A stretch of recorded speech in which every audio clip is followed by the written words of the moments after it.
Waalaikumsalam warahmatullahi wabarakatuh. Dan Tojeng. Ya, silakan masuk. Saya duduk ini Pak Kiai. Ayo. Kalau Pak Kiai bilang silakan duduk ya. Saya duduk. Apa kabar Pak Kiai? Alhamdulillah. Sehat-sehat orang tua. Ada juga.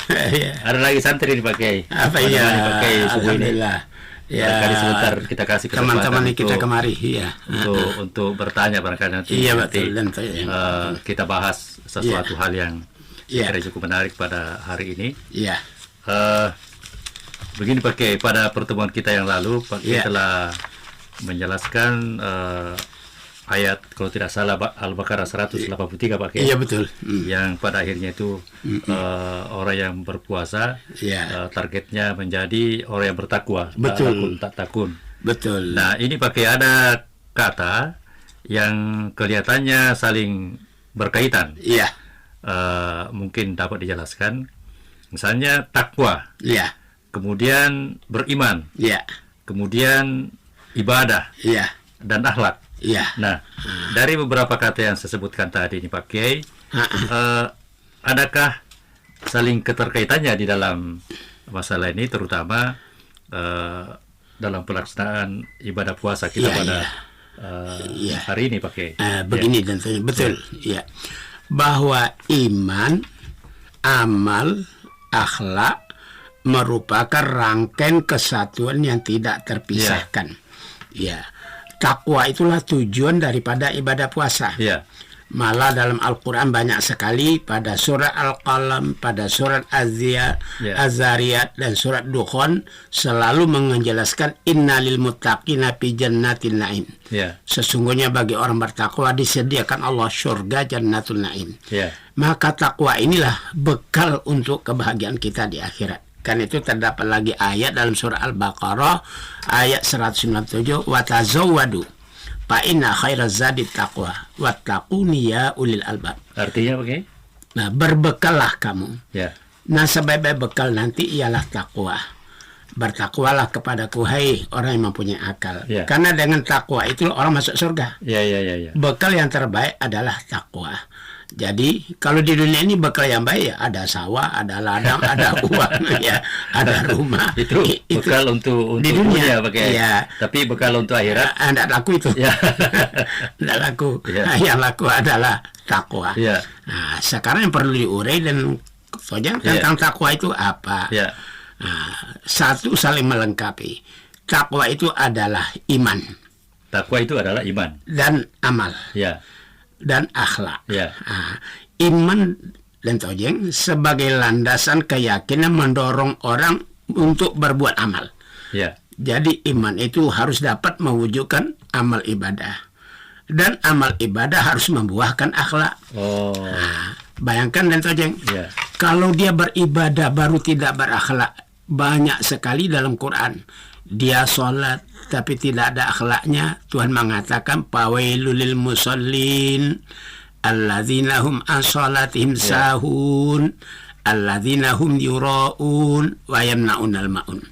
Neraka wel untuk orang sembahyang yang mereka sholat lalai. Lalai dari segi tingkah laku. Mereka lalai ini seperti apa itu pakai lalai? Banyak pengertian lalai di sini, pengertiannya dan tojeng. Lalai dari sifat-sifat yang baik. Lalai dari segi waktu. Lalai dia sembahyang tapi ingatnya bukan kepada Tuhan. Jadi lalai dalam ingat Tuhan. Ini baru wayamna unal maun, tidak ada sifat tolong menolong, tidak ada. Sifat kegotong royongan tidak hidup. Ini bukan orang sholat yang benar. Begitu juga saat kita lihat firman Tuhan mencela, ya ayyuhalladzina amanu la tubtilu shadaqatikum bil manni wal adha. Hai orang beriman, jangan kau batalkan sedekah kamu dengan mencela. Dia sudah sedekah. Sudah itu dia mencela. Ini dilarang. Itu saya beri dia sumbang. Kalau tidak saya itu tidak akan begitu nasibnya itu. Inilah dia dan tajeng. Itu menyakiti itu. Begitu juga puasa.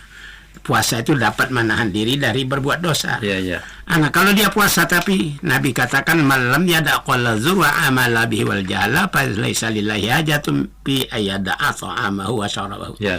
Siapa yang tidak dapat meninggalkan kata-kata yang berdosa, malah berbuat dosa, Allah tidak berhajat menerima ibadah puasanya, walaupun dia tidak makan, walaupun tidak minum. Hadis Bukhari. Ini gambaran dan tojeng. Semuanya tidak boleh dicampur antara ibadat itu dengan perbuatan-perbuatan yang bertentangan. Ya, berarti kalau dia puasa Pak Kiai, dia dapat hanya lapar dengan haus. Kalau tidak ada lahir akhlak. Itu. Begitu juga haji. Dalam Quran dikatakan faman faradha finnal hajja fala rafasa wala fusuqa wala jidala fil hajj. Kalau mereka dalam menjalankan ibadah haji tidak boleh berbuat cabul, tidak boleh melakukan pelanggaran, tidak boleh berkelahi, bertengkar. Nah, jadi bertengkar, berkelahi itu semua sifat-sifat tercela. Tidak lahir manusia yang berakhlak. Apa termasuk semua yang dikatakan kita termasuk penyakit hati itu Pak? Penyakit hati. Penyakit iri hati itulah yang menjadi sebab tidak bersih oleh ibadah. Jadi ibadahnya itu tidak benar. Karena itu dan tojeng, kalau orang beribadah harus melahirkan akhlak. Kita bayangkan saja, puasa menahan diri. Menahan diri apa? Mulutnya jangan mencaci orang, jangan berbuat dosa. Nah, kemudian matanya jangan melotot kepada yang dilarang Tuhan. Nah, telinganya jangan suka mendengar orang gosip. Nah, jadi kalau itu dibuatnya berarti tidak akhlak. Jadi padahal ibadah harus melahirkan manusia berakhlak. Iman melahirkan amal, amal membuahkan akhlak. Nah, itu dan tojeng. Karena itulah Tuhan mengajak supaya kita berbekallah dengan takwa untuk keselamatan kita di akhirat. Bukan berbekal dengan rumah yang bagus, sawah ladang yang banyak. Itu untuk dunia tetapi untuk akhirat adalah amal. Nah, itu dan tojeng. Nah, ini tadi penjelasan Pak Kiai sudah jelas mengenai takwa, amal, iman, dan akhlak. Nah, adakah perumpamaan seperti ini Pak Kiai? Dia berakhlak tapi tidak beriman. Ada banyak orang Eropa itu dan tojeng. Berakhlak tapi tidak beriman. Baik sekali akhlaknya, tapi dia tidak beribadat dan tidak ada imannya. Itu akhlak tidak benar menurut agama. Kenapa? Itu mungkin karena dia berhasil melatih pembiasaan. Kata pepatah, kecil teranjak-anjak, besar terbawa-bawa, sampai tua tidak bisa dirubah. Dia sudah dilatih semenjak kecil berakhlak. Kalau ada orang tua, apalagi perempuan tidak dapat duduk di atas kereta api, kau tempat dudukmu ada, kasih sama dia. Nah, itu tertanam sama dia. Kalau dia naik kereta api, ada orang tua tidak dapat tempat, dia berikan tempatnya. Itu akhlaknya bagus.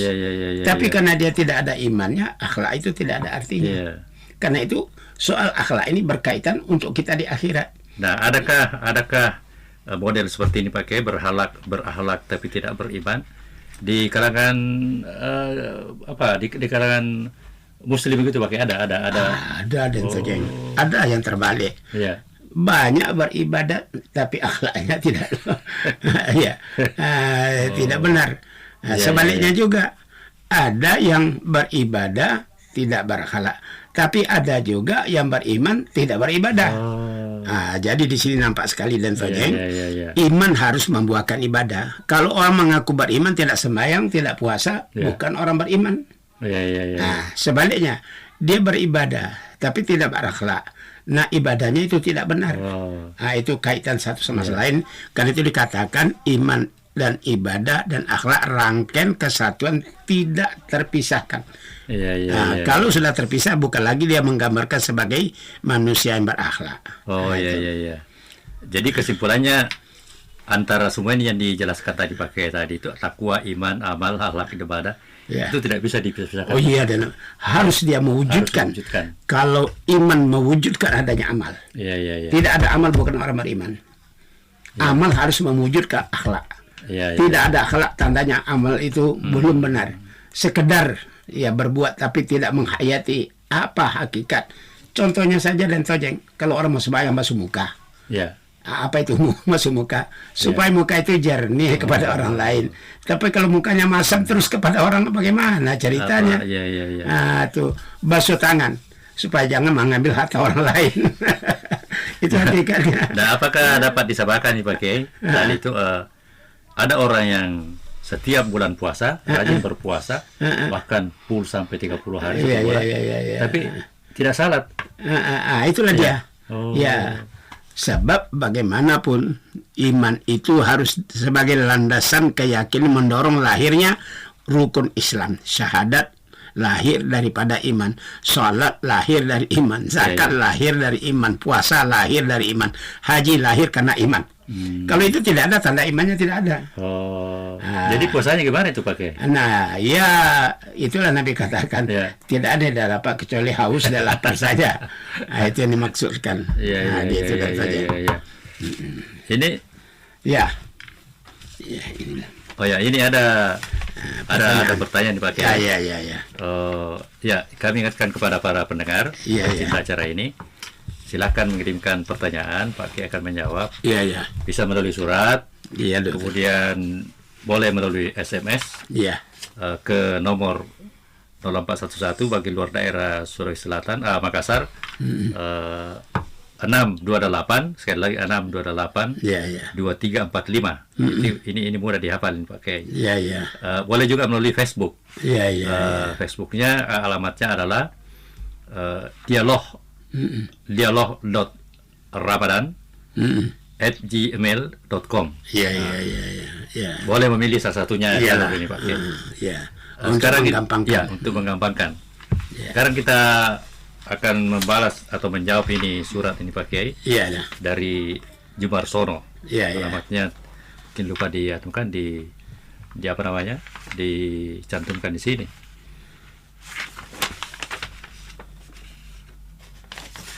Oh, ini Jumarsono pakai pertanyaan pertamanya.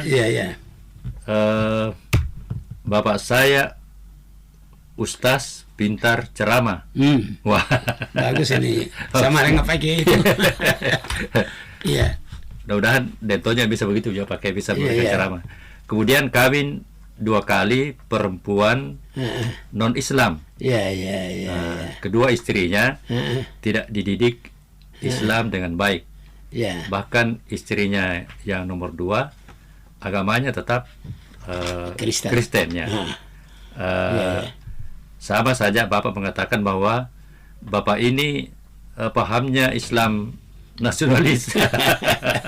Ada Islam nasionalis ada Islam sosialis lagi nanti. Memang ada istilah begitu Pak ya.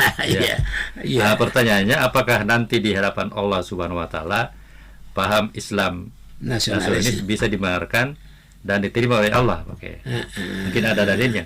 Ini dan saja.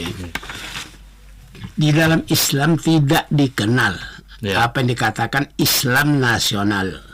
Nasionalis tidak ada dalam Islam. Tidak ada Islam sosialis. Tidak ada Islam, yaitu Islam. Ada lagi satu pakai. Apalagi yang biasa kita dengar, Islam liberal. Islam liberal Islam nasionalis, Islam sosialis.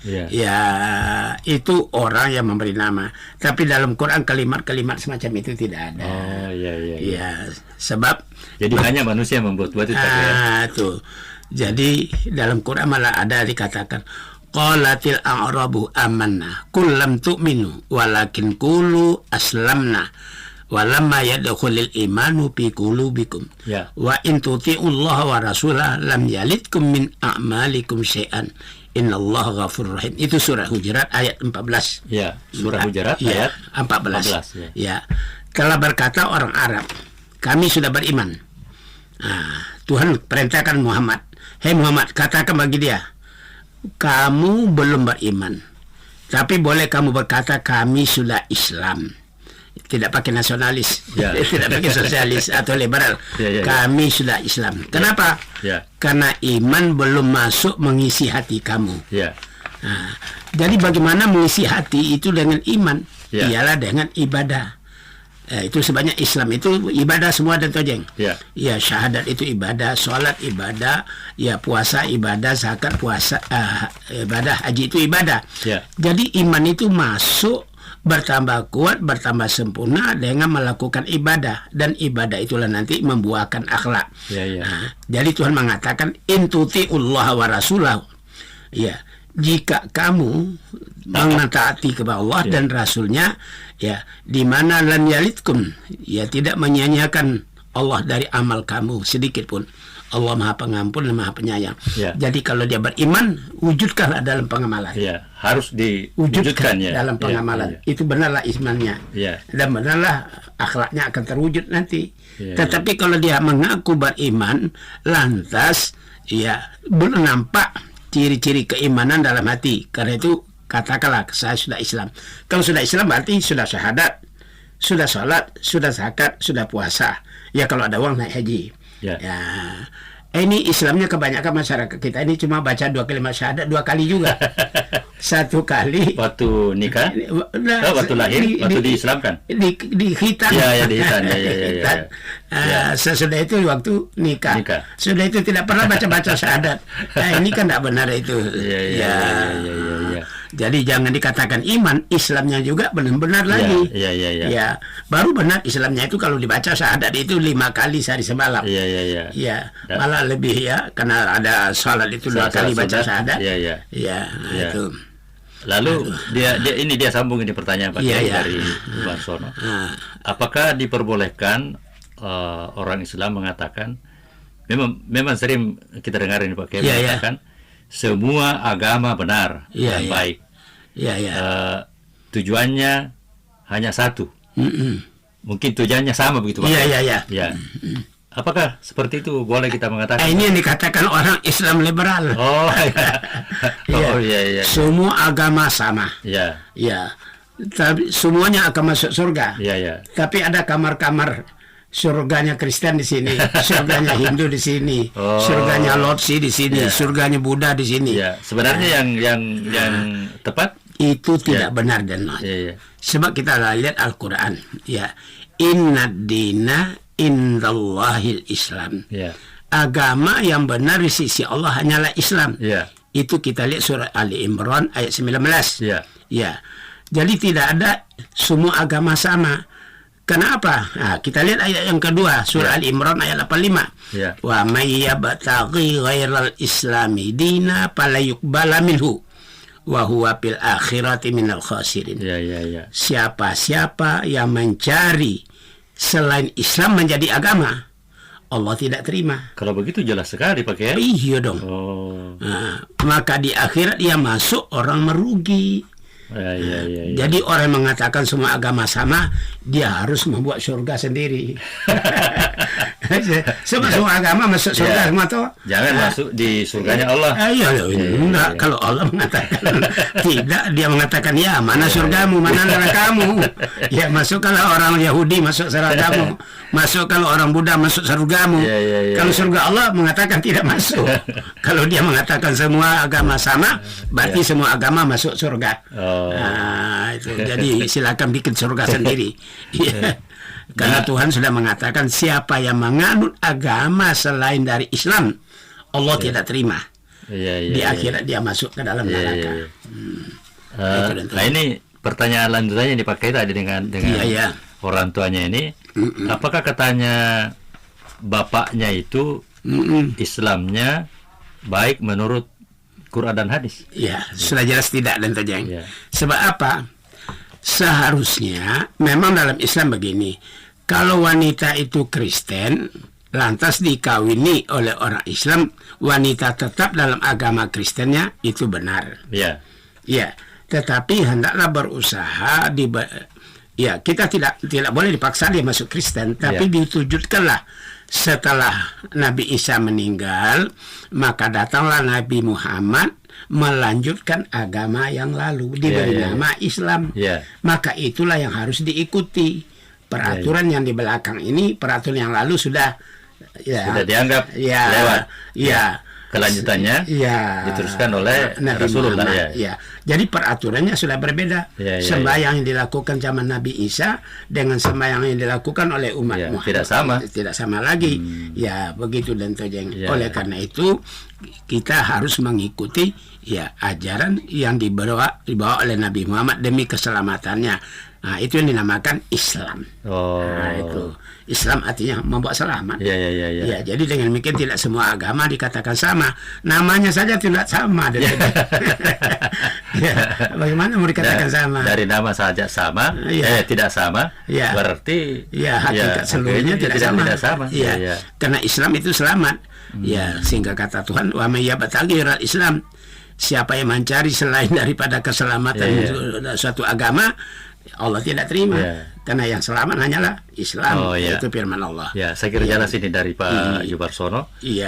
Ini pakai sudah 3 kali kita bertemu dengan pendengar. Saya lihat selalu ada pengawalnya Pak Kiai dari pesantren kita ini. Iya, betul. Saya boleh tahu namanya siapa? Nama saya Muhammad Nur Aslam. Muhammad Nur Aslam. Iya. Itu artinya cahaya apa itu pakai Nur Aslam? Iya, cahaya keselamatan. Cahaya keselamatan. Asalnya dari mana? Pangkep. Oh, Pangkep. Di Pangkep di kecamatan apa? Minasatene. Minasatene. Oh, daerah sana pakai. Iya. Ada juga pesantren di sana. Pesantrennya Pak. Iya. Fadlilur. Iya. Apa yang mendorong sehingga Nur Aslam masuk ke pesantren apa lagi Pak ya?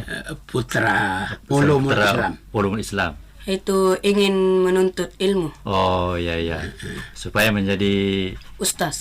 Alhamdulillah. Kelihatannya mukanya sudah calon ustaz pakai ini. Ya, alhamdulillah. Sudah mulai hafal. Sudah. Sudah banyak hafal Quran. Alhamdulillah. Barangkali ada pertanyaan yang mau disampaikan kepada Pak Kiai? Anak siapa kayaknya? Iya. Wah, ini lupa ini. Orang tuanya siapa namanya, Pak?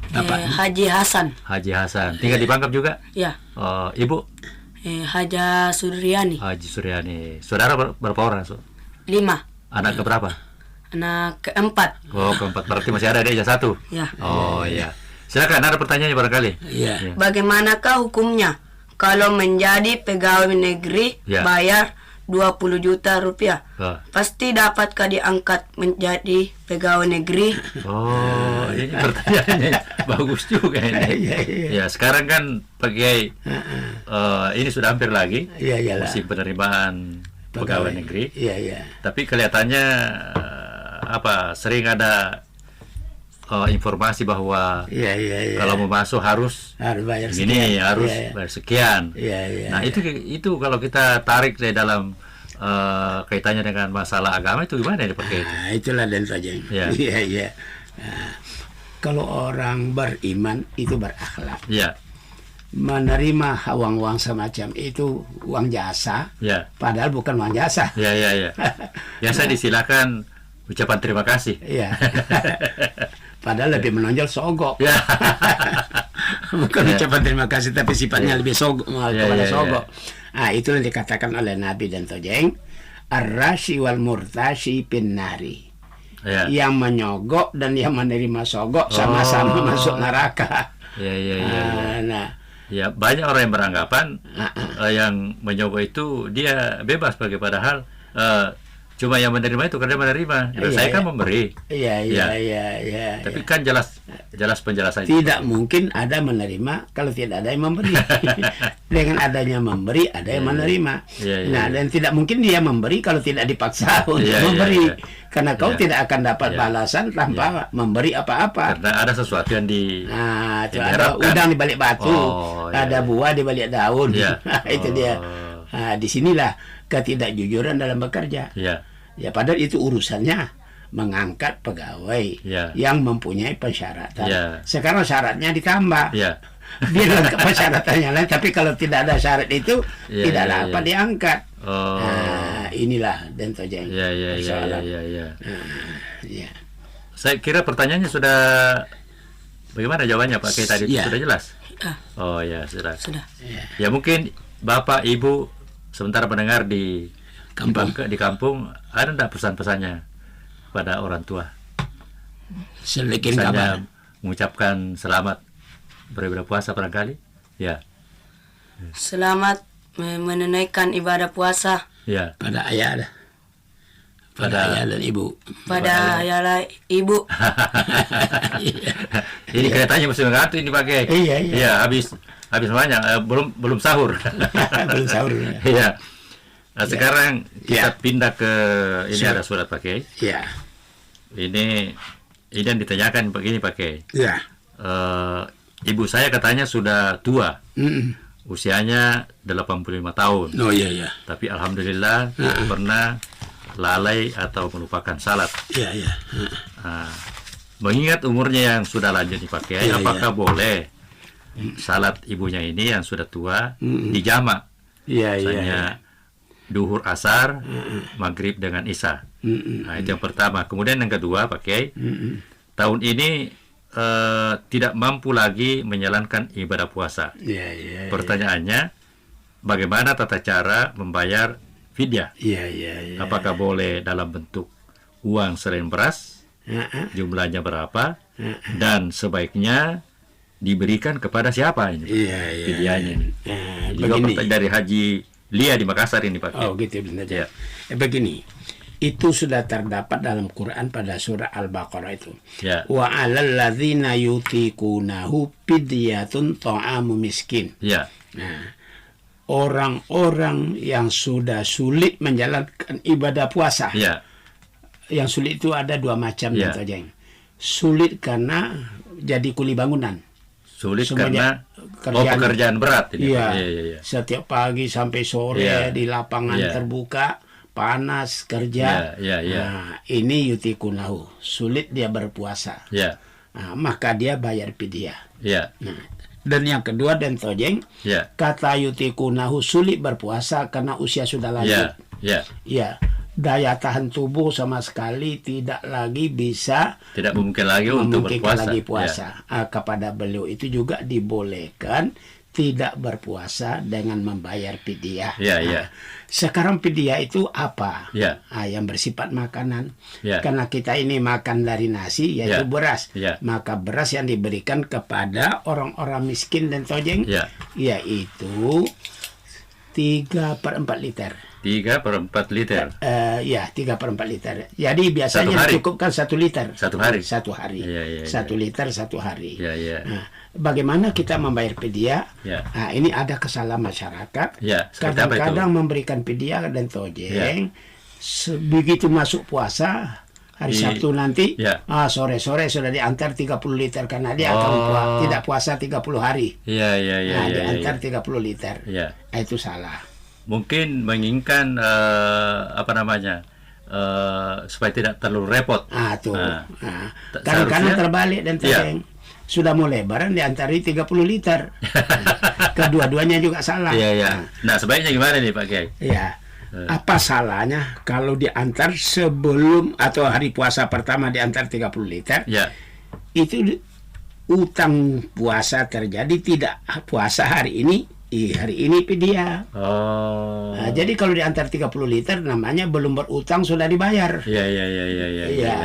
Nah, sebaliknya kalau mau lebaran baru diantar dan tojeng, itu fidyah untuk orang miskin. Orang miskin sepanjang hari kelaparan. Baru seakan-akan dikatakan jangan kau makan-makan dulu, nanti saya beri kau beras banyak-banyak.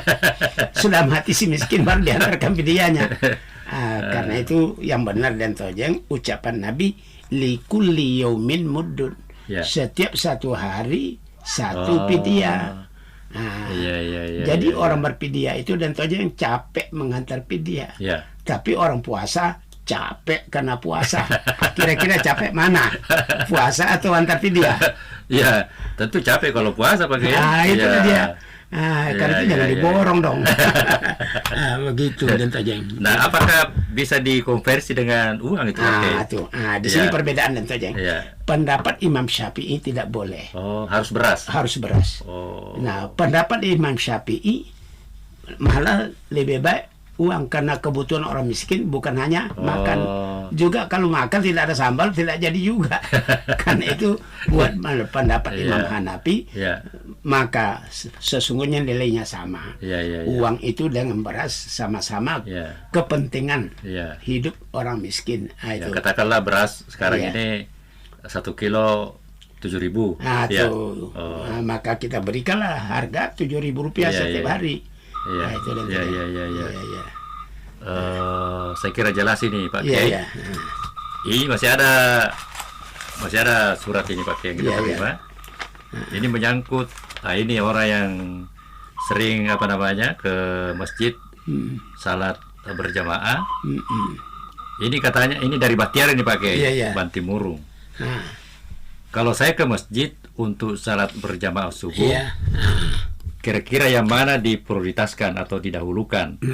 Apakah salat sunat tahiyatul masjid? Atau qabliyah subuh? Kalau diperkirakan ikamat sudah akan dilakukan. Waktu mana mungkin terlambat ini masuk. Yang mana diprioritaskan Pak? Begini dan Tojeng.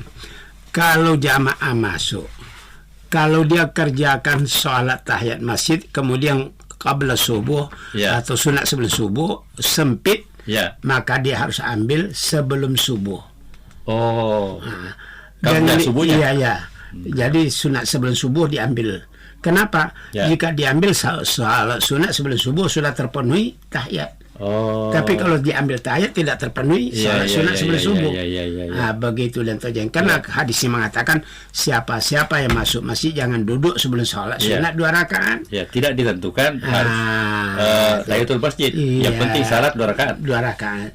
Dengan dikatakan sholat subuh qabliyah itu maka sudah terpenuhi tahiyat. Tapi jika kita tahiyat qabliyah tidak terpenuhi.